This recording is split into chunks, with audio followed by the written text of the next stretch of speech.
3, 2, 1, welcome back to the Pon Pon Pod. I know a lot of you are viewing and a lot of you aren't viewing, but hey ho, we continue to do what we do. That's right. So please, if you're new, subscribe, comment, and definitely like. Now, rumor has it you have a hot take. I have a red hot take. Tell us about it. Pardon the pun. Well, I don't know what the fun is yet. I want to champion, Korolko Pictures. Great. One of my favorite... Production house. Thank you very much. What's happened to them? They've been dissolved. Why?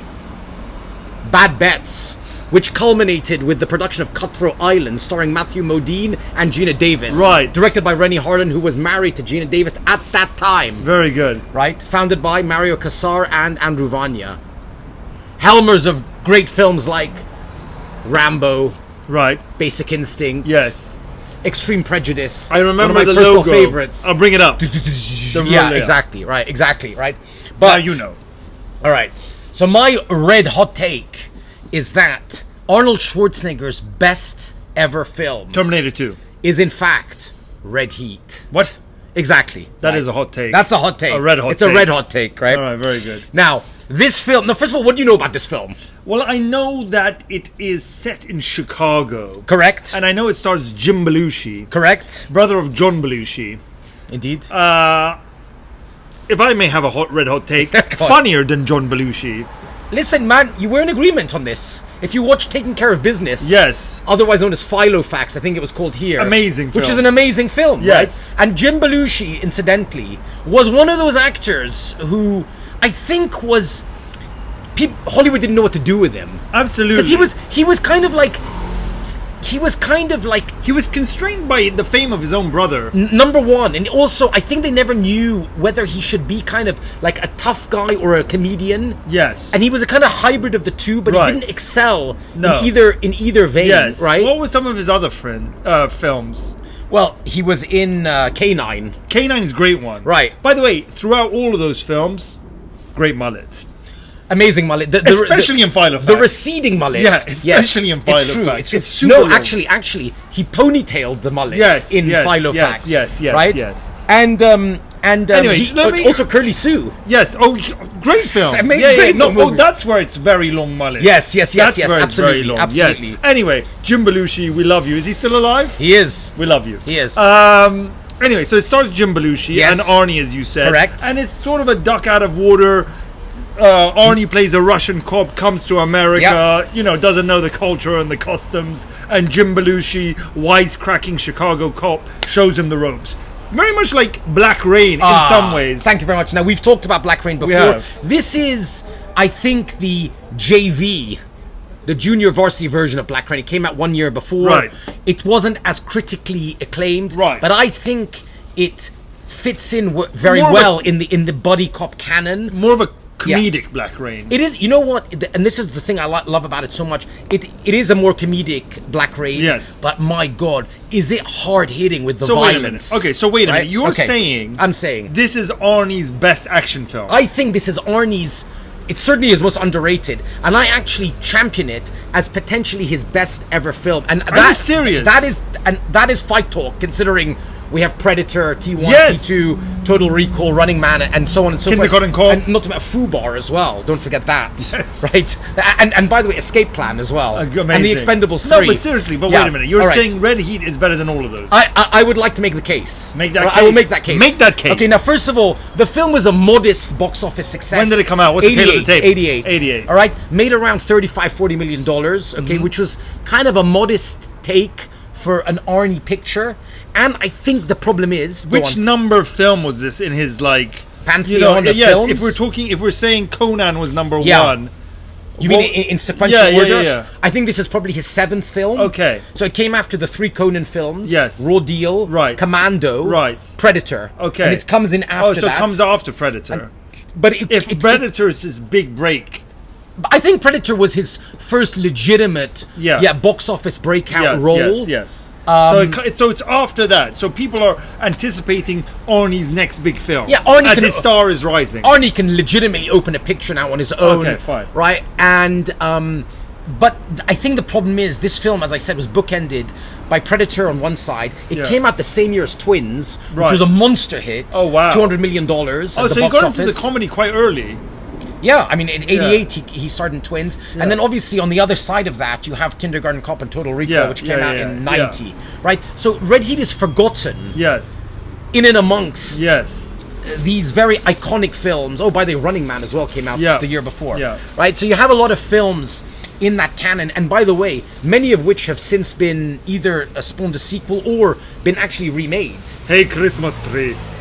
Exactly, that was remade with Glenn Powell. Box office flop, I might add. Go Okay, on. now Walter Hill directed this film. Yes. Right? So I would like to say that although he's worked with Jim Cameron on T1 and T2, and McTiernan, obviously, on Predator, so he's worked with some acclaimed directors, but actually Walter Hill is one of the greatest action movie directors of his generation. So he came from the kind of the school of Peckinpah and Sergio Leone, and he wrote The Getaway, the original Getaway. Right. But he emerged really with The Warriors and 48 Hours in the early 80s. Okay. And became known as a director of like brutal action sequences.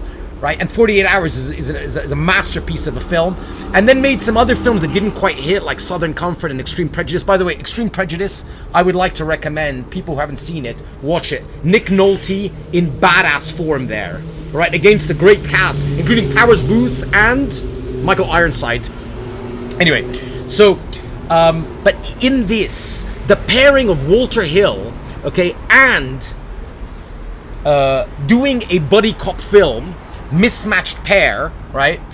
At a time when that genre was like, dare I say, red hot. Yes. Okay, in and amongst and kind of like Weapon and by 1 the and way, 2. like, was it not like towards like the peak of the not the peak of the Cold War, but the Cold War was still in full force. It was still pre-1990. It was.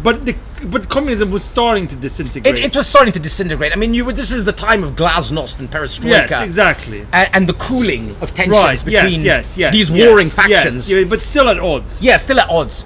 And by the way, another great buddy cop film of that era, Alien Nation. Very good. Right? Another very good, clever, mismatched pair. Anyway. Boy, do they love that milk.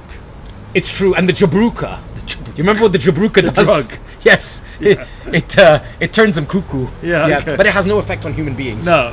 I think we talked about that once with Baron Delicious von Cutie. Who plays against the alien in Alien Nation? What do you mean? It's James Caan and Mandy Patinkin. Oh, James Caan in the movie and another guy in the TV show. Oh, I don't remember who's in the TV show. Who looked like some hybrid of Chuck Norris. Oh, was he? I don't remember. I never watched the go TV on. show. Yeah. And Terrence Stamp as the villain. Right. All right. Anyway, okay. sorry. Anyway, so you're pairing Schwarzenegger and Belushi as mismatched pair. Yeah. And so one of the first things I'm going to say is that it's an amazing coming together of two actors that had no right really working alongside each other. Like, not a very obvious choice, not a very obvious collaborative choice. No, of course. And it works so damn well. Nothing works better than juxtaposition, my friend. Right, exactly. Thank you very much. Okay, so the story is that you've got this despicable evil villain played by Edo Ross playing Victor Rosta. Now, I'm also going to say... Is he Russian? He's not in the movie. Yeah, no, he's actually originally Georgian. No, he's American. Okay, fine. Incidentally, I would like to say another very hot take. One of the best villainous performances I've ever seen in my life. Right. And I mean it. I mean this from the bottom Even of my better heart. than Felix Nash and Ernest Goes to Jail. Even better than Felix Nash and Ernest Goes to Jail. Let me tell you something. Edo Ross, okay, who is slight of stature. Yes. Okay, but like many of Arnold's, the antagonists in Arnold's films, okay, like Robert Patrick in T2, is so good at playing this filthy, slimy, grimy Georgian cocaine dealer.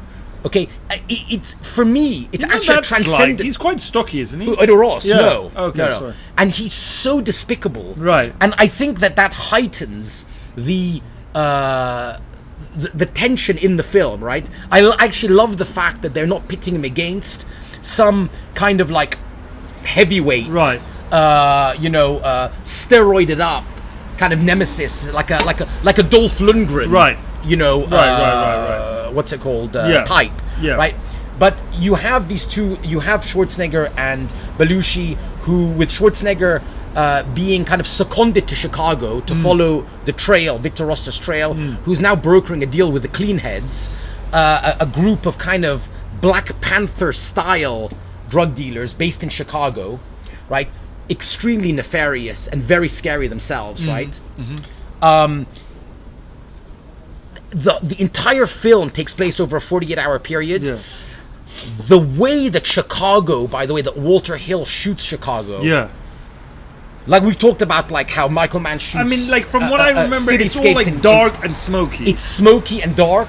Okay? I actually don't like that about the film. I love Everything. It's all dark. No. From beginning to end, it's all dark. I actually think the fact that he manages to capture Chicago, right, and its seediness and its grime, and it's kind of like what do you call it, criminal subculture, okay, is a master stroke. And I think, incidentally, a similar case can be made for Friedkin in To Live and Die in LA, who does the same thing with LA, right? And you have these very, very Michael Mann with LA as well. Absolutely, although but that always is pictured in a more kind of stylistic and glossy yes and no way. It is like sometimes pictured in a bit of a like degraded way as well, in parts. Maybe like when they go to the industrial zone, or they go meet the guy to get the files. It's so like, or the caravan site, or even the nightclubs a bit. I don't know. Anyway. Okay, well, all right.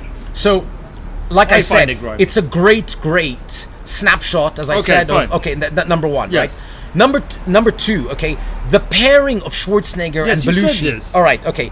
3, you've got an incredible villain, like I said. Okay, also some sensational action set pieces. Okay. And there are 3 or 4, which I think are amazing, right? All right. Now, the first one takes place in the Turkish bath. Yes, that's a good one. Which takes place in Russia. By the way, that's very good. And then later derived, I would say, in a history of violence. Oh yeah, not History of Violence. Sorry. The second one. Yes. Eastern Promises. Eastern Promises. Yeah. Yes. Yeah. I mean, it's you know. Well, that one is particularly gruesome. I mean, this one is a bit more. I know, but I'm just saying it's 2.0, right? It's like the next evolution in that sort of fight scene. You know what has a great Turkish bath fight scene? Jean-Claude's underrated masterpiece, Maximum Risk. Right. Very, very good. Okay, right, but in this one, the opening sequence, which is a little bit homoerotic, to be honest with you, yes. with all these muscle-bound guys. Love a bit of that. Right, absolutely. Yeah. And showcasing Arnie emerging out of the smoke. Yes. Okay, looking, I think Apex Mountain, Arnold's body on film. Yes. So like his post, kind of like Mr. Universe body. Lifestyle. Yeah. Yes. Completely unrealistic. Yeah. Like no cop would ever have that. Exactly. Right. And this whole, that he has this kind of showdown with some guy who I think must be from kind of like this Eurasian would-be gangster, and he tests Arnold's hands because he suspects him of not being somebody who would work in a foundry. Yeah. Makes him close his hand on the coal. Okay. Grips it, punches the guy. Yeah. They kind of like. Is it on the coal? Yes, absolutely. They jump into the snow. Yeah. The sounds of punches in the 80s. Do you remember? I mean, I miss some of that. Great sound design. I miss some of that, by the way. All right. And what Arnold's basically trying to ascertain is where this guy, this kind of mystical character who Victor Rosta is. Yeah. That's a great action set piece. Second action set piece, by the way, takes place in this, again, very, very kind of run-down, grimy, would-be Georgian cafe when Arnold confronts Rosta himself, wearing exceptional polar bear white overcoat, incidentally, and interrogates him. Incidentally, Arnie in Commissar, what's it called, overcoat? Yes. What's the Russian hat called? I don't know, the big furry one. The big furry one. This is a sight to behold. Yes. Right? He actually manhandles one of Rosta's associates, throws him over, takes off his wooden leg. Do you remember this scene? Pours out of the leg a lot of white substance. Yeah. Looks at the camera, looks at Rosta and says, "Cocaine." and then Rosta looks, gunfire erupts. Now, the gunfire sequence is also incredibly well shot by Walter Right. Hill. I will say, Yeah. I do have some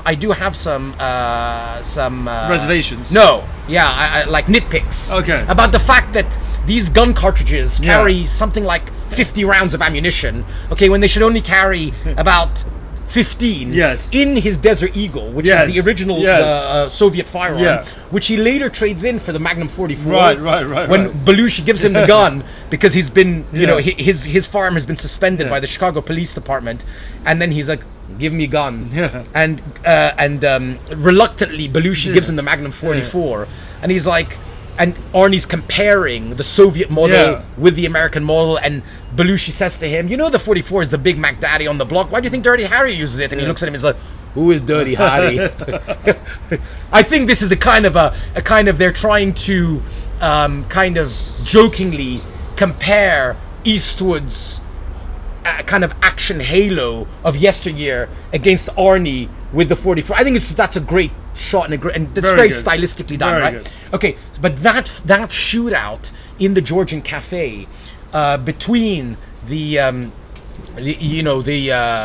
KGB agents and Rosta, so well done, violent, brutal, hard hitting. I love it. In the process, Arnold's partner is killed, so he wants to avenge him. Rosta has escaped. He's gone to Chicago to broker a deal with the Clean Heads. By the way, I'm going to say again, make sure you put a still of the Clean Heads. One of the scariest group of, henchmen I've ever seen. Also, I'd just like to say, the kind of, the interactions between Belushi and Arnie, who get together, don't get along. Arnie is actually playing in this. Unusually, I would like to say. Arnie, who had proven himself a few months later in Twins to be a very, very capable comedic actor. And I suppose you could say in Commando, he's doing a lot of spoofing as well. But in Red Heat, he's playing the Ivan Danko character very kind of taciturn and stoic. Yes. And he's playing him straight, actually. Yeah, fine. What's your point? I think that keeps the movie more realistic. Yes. So it doesn't turn into a Tango and Cash type of film. And I think Belushi is kind of the wisecracker, but not an over-the-top wisecracker. No. He's actually very kind of authentically drawn out. A guy who's eats burgers and fries, is a little bit out of shape, unorthodox, doesn't follow the rules. And obviously you've got Arnie playing the very regimented, communist style. That's a classic, kind of. Yeah. Right. Okay. So what happens to their friendship in the end? Well, they become besties. They become besties in the course of this.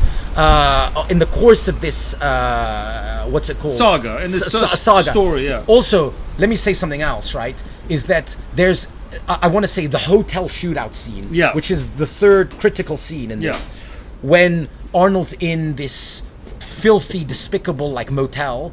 Okay, and he's taking a shower, and Rosta has summoned the Clean Heads to take him out. Mm-hmm. Okay, they enter. My God, that scene has such an eerie sense of foreboding, and it's so scary when the Clean Heads, in the middle of this rain-drenched night, are approaching the motel, right, with Rosta in tow, and Rosta's about to double-cross them, and he tells them the room is 302. He's actually in 303, and the Clean Heads mistakenly kill some guy in a shower who's with some prostitute.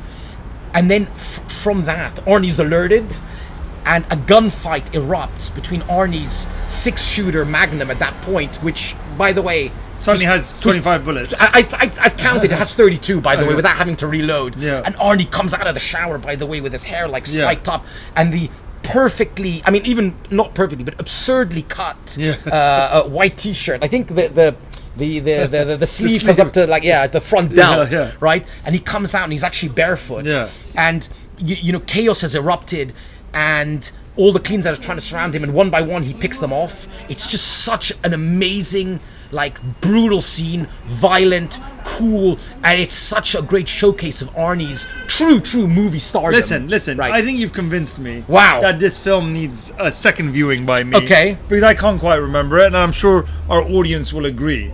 However, Yes. I think you've missed a very significant point and my main takeaway from this Mm-hmm. film. And something that you usually like to talk about, but you slightly touched on Go it on. there. Soundtrack.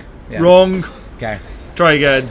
Uh, Arnie's cube haircuts. The Ah! cube cuts. yeah. Okay. Like, it's like he's got a rectangle Yes, for a it's true. haircut. It's like a Johnny Bravo. Is that a Absolutely. Johnny Bravo It is, haircut? yes, Yeah. yes. By No, the way, yeah. a great detail, because you would assume that it's such a, you know what, this guy doesn't care about his hair. Yeah. Okay. He's coming from behind the Iron Curtain, right? Yes. Haircuts are not a premium Well, it's certainly concern here. Yes, but it's significant. his Oh hair. yeah, I think it's fantastic. it's like and there's a lot of it's a sight to behold. There's a lot of referencing to him looking like Gumby. This Yes. Belushi keeps referencing. He Yeah. looked like Gumby, especially when he's wearing that like oversized 3-button green suit, right? Amazing, incidentally. And great cameos. I want to say some Go cameos on. here. Okay, Brian James, who played Rakeen. With the fake English accent in Tango and Cash. Do you Right, remember him? yes. Ginger guy with the ponytail. Yes. Right. Arnie and Belushi have this interrogation They're scene. not really cameos though. Oh, That's you're not saying really- because he's not famous. Because he's not famous. Oh, right. Okay, fine. It's more of a that guy. Yes, okay, fine. And there's also an Yeah. incredible sequence Yes. with Brent Jennings, who starred in another 48 Hours. Right. And much later in Moneyball. Right. I noticed him in Moneyball. He plays Abdul Elijah. Yeah. Okay. Who is one of the biggest drug dealers who's running the entire operation from prison. Right. The clean heads report to him. Yeah. When they visit Abdul Elijah in prison, that scene freaks me out because Abdul Elijah is sitting there on his throne while everyone else in the prison gymnasium is lifting weights. And he wears sunglasses much like these, okay? But he actually has lost his eyesight. Imagine this like Black Panther derived gangster called Abdul Elijah, right? Obviously Who's part of the Muslim Brotherhood, Yeah, too. exactly. Nation of Islam, And I then should say. when Arnie tries to Nation of Islam. Nation of Islam, yeah, like Farrakhan. Yeah. When what do you call it? When Arnie tries to strong arm him, and he's trying to tell him like that his Soviet methods will basically bring victor. Like he wants basically a sit down or a face to face with Rasta. And he says he makes some analogy about one day you wake up and you find your testicles floating in a glass of water. And then Abdul Elijah takes off his guys. You can't threaten me, white boy. You know what my crime is? My crime is being born. I'm 34 years old and spent 25 years in these institutions. He takes off. You see his eyes are like, have these like blue, I don't know what they call, not lenses, but he's like, you know. Cataracts. Yeah. And an incredible sequence. And very, very like, it's scary. This is the thing about Red Heat, which is people often think that Arnie's films are that the action is being lampooned, Yes. and it's Over kind the of top. silly, Yeah. right? In the vein of Commando. Yes. And this film, if you watch it, notwithstanding ammunition, the kind of faulty ammunition or the exaggerated ammunition, is actually a pretty realistic French Connection style film, where the action feels very real. I think it could have probably been based on a true story, okay? And I think it is definitely worth a revisit. Schwarzenegger has since pointed out that he thinks the film didn't do well because they didn't make it. It was kind of Too dark. no. It was actually kind of in purgatory. Right. It was Yeah, neither. yeah. It was neither. Bad marketing. Well, and also he thought it should have been more slapsticky. Right. Or Yeah. been more Too more, dark. Yeah. So both of those things. But I actually think that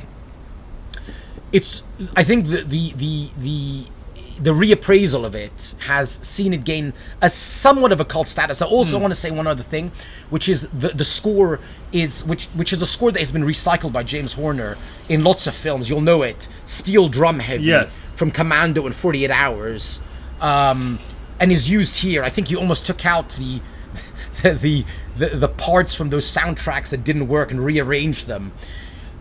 But it is a very, very kind of it's a spooky soundtrack, and I think it lends weight to the film and its seriousness and so on.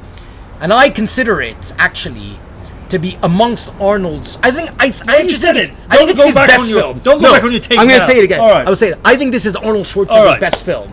All right. You know what I say to that? Tell me. Das Vidania and Spasibo Drug. Absolutely.